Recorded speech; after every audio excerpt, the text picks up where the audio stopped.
Ay. Ano ba yan? Ano na nangyari sa inyo?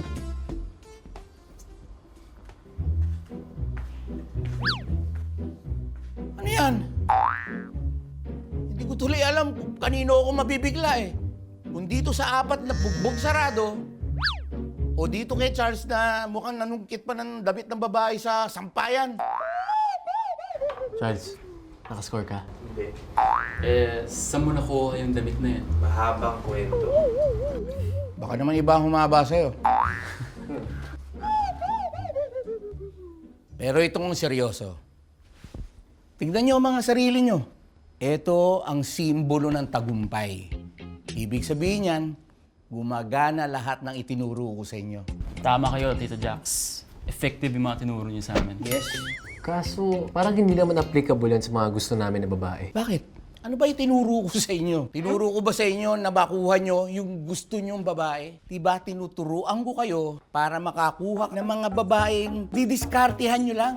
Ngayon, anong pakiramdam nyo? Pakiramdam ko makakausap ko na si Elaine ngayon. Sabi ni Alexander, parang lumalakas na din daw yung loob niya. Yan ang tinatawag na kumpiyansa. Pag meron kayong kumpiyansa sa inyong sarili, mas lalakas ang loob nyo. Mas tama ang ginagawa natin. Ibig sabihin, kapag kinausap ko si Apple, hindi na ako hikain? Eksakto. Mismo. Ayaw nyo maniwala? I-test nyo.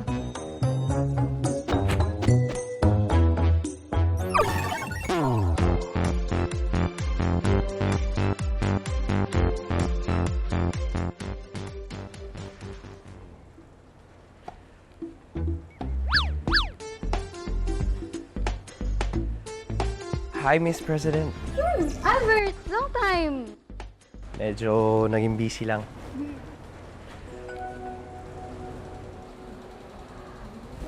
Bakit? Wala naman. Parang may kakaiba lang sa'yo ngayon na hindi ko ma-pinpoint. Alam ko na. Naligo ako at nagsuklay ako. Oo nga, tama naman. Mukhang nagbago ka nga ng hairstyle.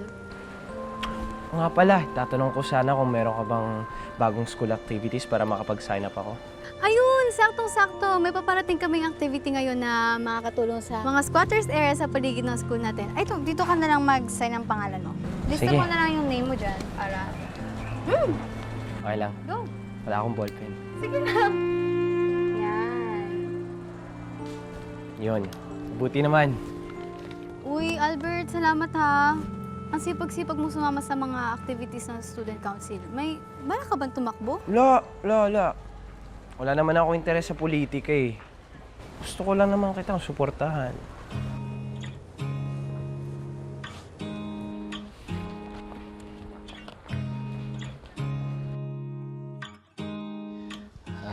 Sorry nga pala. Sa tuwing nakakausap kita, bigla na lang ako hinihika. Oo nga eh, feeling ko matindi na talaga yung asthma mo. Kung gusto mo, i-recommend ako sa yung doktor. Ha? Hindi na, may doktor na ako. Totoo ba yan? Mamaya, nahihiya ka lang ha? Meron na. Ang pangalan niya, Dr. Collins. Dr. Jax Collins. Okay. Sige, sabi mo. Masaya ako nakakausap kita ng maayos. Gusto ka naman? Ayos naman ako, Isaac. Ganun ba? Hindi sa nakikialam ha, pero narinig ko kasi nagbabalak ka magtrabaho sa ibang bansa. Oo eh. Alam mo, hinihintay ko na lang yung result. Good luck na sa result ha. Bakit mo kailangan magtrabaho sa ibang bansa? Dito naman sa Pilipinas, marami ring opportunities. Para sa iba siguro, pero hindi para sa akin.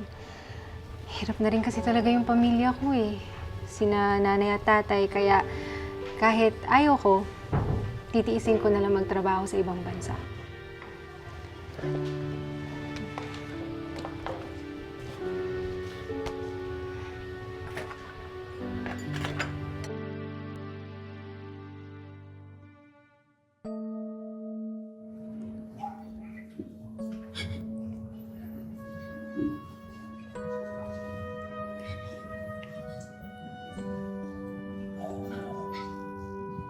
Amanda,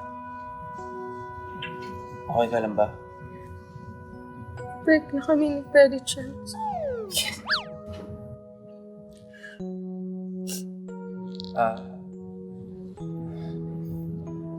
Sabihin mo lang sa akin kung ano yung kailangan mo.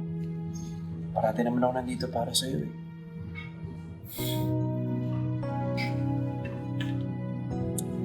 Buti na lang andyan ka palagi para sa akin. Bilang kaibigan, Charles.